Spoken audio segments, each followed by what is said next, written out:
आपको बता रहा हूँ, ईवीएम के बिना नरेंद्र मोदी चुनाव नहीं जीत सकता है। कोई भी मशीन हो, फलाना ढिमका, no bluetooth, no internet, no data, सब कुछ वो भी हैक हो सकती है। मशीन की डुप्लीकेशन भी हो सकती है। अधूरी हसरतों का इल्जाम हर बार हम पे लगाना ठीक नहीं। वफा खुद से नहीं होती, खता ईवीएम की कहते हो। ईवीएम चुनावी प्रक्रिया को आसान बनाने के लिए ईवीएम को बनाया गया। प्रक्रिया आसान तो हुई, लेकिन उस पर सवाल उठने भी शुरू हो गए।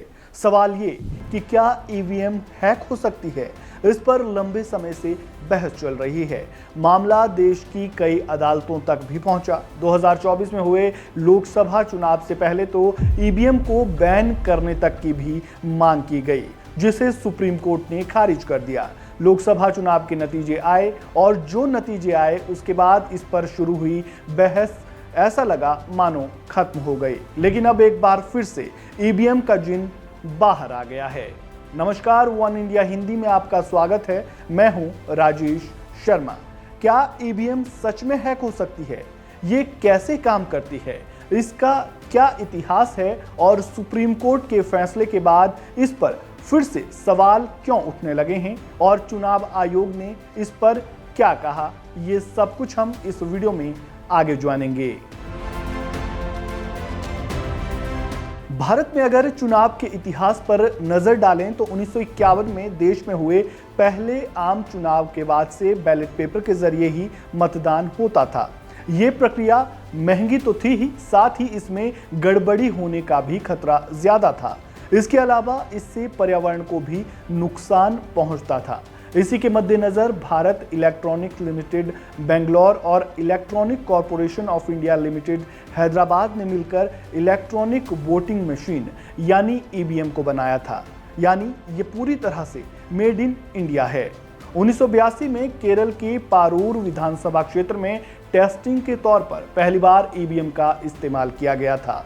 इसके बाद 1999 के लोकसभा चुनाव में देश के कुछ चुनिंदा निर्वाचन क्षेत्रों में इसका इस्तेमाल किया गया और 2004 के लोकसभा चुनाव के बाद से भारत में प्रत्येक लोकसभा और विधानसभा चुनाव मतदान की प्रक्रिया पूरी तरह से ईवीएम के जरिए करवाई जाने लगी। इससे टाइम और पैसा दोनों की बचत हुई। ईवीएम के जरिए एक लोकसभा सीट पर डाले गए वोटों की काउंटिंग जहां 3 से 4 घंटे में हो जाती है, जबकि बैलेट पेपर के दौर में इसमें 40 घंटे का समय लगता था। यह तो हुई बात ईवीएम के इतिहास की। अब जरा ये जान लेते हैं कि ईवीएम काम कैसे करती है। सबसे पहले बात इसके स्ट्रक्चर की करते हैं। ईवीएम में 3 हिस्से होते हैं: बैलेट यूनिट, कंट्रोल यूनिट और वीवीपैट। बैलेट यूनिट इस मशीन का वो हिस्सा होता है जहां उम्मीदवारों के नाम लिखे होते हैं। आप उनके नाम के सामने वाला बटन दबाकर अपना वोट दर्ज करते हैं। इसके बाद नंबर आता है कंट्रोल यूनिट का, जो पोलिंग बूथ के पोलिंग ऑफिसर के पास होती है। ये बैलेट यूनिट से एक तार के जरिए जुड़ी होती है। इसी मशीन में आपका वोट सेव होता है। जब तक कंट्रोल यूनिट से मंजूरी नहीं मिलती तब तक बैलेट यूनिट से कोई व्यक्ति वोट नहीं डाल सकता। इसके बाद नंबर आता है वीवीपैट का। इसका पूरा नाम होता है वोटर वेरिफाइएबल पेपर ऑडिट ट्रेल।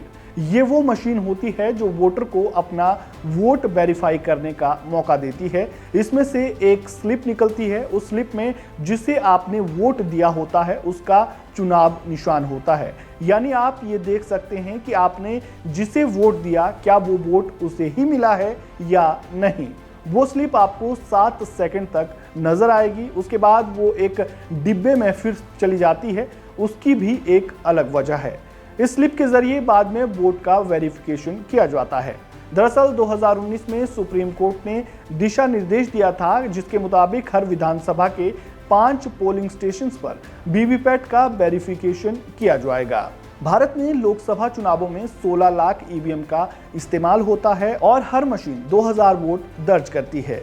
ये मशीनें बैटरी से चलती है, यानी जहां बिजली ना भी हो वहां भी ये काम कर सकती है। एक मतदान केंद्र पर 1500 से ज्यादा वोटर्स नहीं हो सकते हैं और 64 से ज्यादा उम्मीदवार नहीं हो सकते।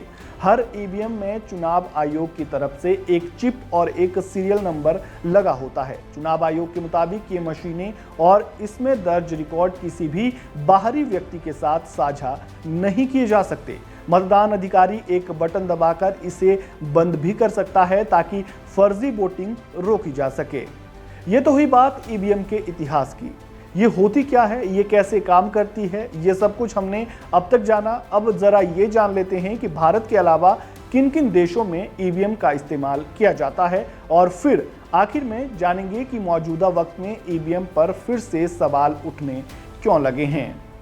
ईवीएम के इस्तेमाल को लेकर अलग अलग देशों की अलग अलग राय है। जहां अमेरिका और ब्रिटेन में आज भी बैलेट पेपर के ही जरिए वोट डाले जाते हैं, जर्मनी, नीदरलैंड और पुर्तगाल ने भी ईवीएम का इस्तेमाल बंद कर दिया है। वहीं दक्षिण अमेरिका और एशिया के देश ईवीएम में रुचि दिखा रहे हैं। भारत के अलावा नेपाल, भूटान, बेल्जियम, यूएई और मालदीव सहित 11 देश इसका इस्तेमाल कर रहे हैं। अब बात उन सवालों की करते हैं जो आपके जहन में भी उठ रहे होंगे कि क्या ईवीएम को हैक किया जा सकता है? क्या वोटिंग के बाद ईवीएम बदली जा सकती है? इसके लिए हमें ईवीएम की टेक्नोलॉजी को समझना होगा। ईवीएम की कुछ विशेषताएं होती है जिसके आधार पर यह दावा किया जाता है कि इसे हैक नहीं किया जा सकता, जिसमें सबसे पहला है कि ये एक स्टैंड अलोन मशीन है, यानी मशीन के तीनों यूनिट को किसी बाहरी मशीन से नहीं जोड़ा जा सकता। इसमें मौजूद माइक्रो प्रोसेसर को हैक ना किया जा सके, इसके लिए ईवीएम में एक सिस्टम होता है जिसे अनऑथराइज्ड एक्सेस डिटेक्शन मॉड्यूल यानी UADM होता है। यानी ईवीएम की चिप को हैक करने की कोशिश की गई तो ये बंद या डिसेबल हो जाएगी। ईवीएम के डाटा से छेड़छाड़ ना हो, इसके लिए इसमें एक और फीचर होता है जिसे OTP कहते हैं। ये मोबाइल वाला OTP नहीं है, वो पासवर्ड के लिए इस्तेमाल होता है। ये OTP होता है यानी वन टाइम प्रोग्रामेबल, यानी मशीन में एक बार ही डाटा ऐड किया जा सकता है, उसमें और डाटा नहीं जोड़ा जा सकता। इसके अलावा इसे इंक्रिप्टेड भी किया गया है। रियल टाइम क्लॉक भी इसमें होती है जिसमें वोट का डेट टाइम रजिस्टर होता है, यानी अगर वोटिंग टाइम से पहले या बाद में किसी ने वोट डाला तो इसका पता डेट टाइम से लगाया जा सकता है। ये था ईवीएम के काम करने का पूरा प्रोसेस। अब आप समझ गए होंगे कि क्या ईवीएम हैक हो सकती है या नहीं। कई विशेषज्ञों और चुनाव आयोग इसे लेकर आश्वस्त नजर आते हैं कि ईवीएम को हैक नहीं किया जा सकता, जबकि विपक्षी पार्टियां इस पर समय समय पर सवाल उठाती रही है। अब वीडियो के आखिरी भाग में हम जान लेते हैं कि ईवीएम फिर से चर्चाओं में क्यों है। दरअसल मुंबई उत्तर पश्चिम लोकसभा क्षेत्र को लेकर एक खबर प्रकाशित हुई थी जिसमें कहा गया था कि शिवसेना उम्मीदवार रविंद्र बायकर के एक रिश्तेदार ने चांजूर को मतगणना के दौरान एक मोबाइल फोन का इस्तेमाल किया था जो ईवीएम से जुड़ा हुआ था। बायकर मात्र 48 वोट से चुनाव जीते थे। इस खबर के बाद निर्वाचन अधिकारी वंदना सूर्यवंशी ने सफाई देते हुए कहा कि ईवीएम में किसी भी तरह की छेड़छाड़ से बचाव के लिए मजबूत प्रशासनिक सुरक्षा उपाय हैं और इसे अनलॉक करने के लिए किसी OTP यानी वन टाइम पासवर्ड की कोई ज़रूरत नहीं होती। इसे प्रोग्राम नहीं किया जा सकता, इसमें वायरलेस से संचार स्थापित नहीं किया जा सकता। ये एक समाचार पत्र द्वारा फैलाया जा रहा झूठ है।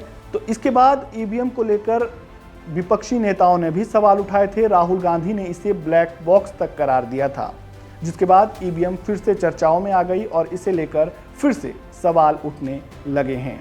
तो ये थी ईवीएम से जुड़ी पूरी जानकारी। उम्मीद है आपको सभी सवालों के जवाब इस वीडियो के जरिए मिल गए होंगे। आपको जानकारी कैसी लगी कमेंट बॉक्स में अपनी राय जरूर दें। वीडियो को लाइक करें, शेयर करें और चैनल को सब्सक्राइब करें और खबरों से जुड़े ताज़ा अपडेट के लिए बेल आइकन को दबाना बिल्कुल ना भूलें। धन्यवाद।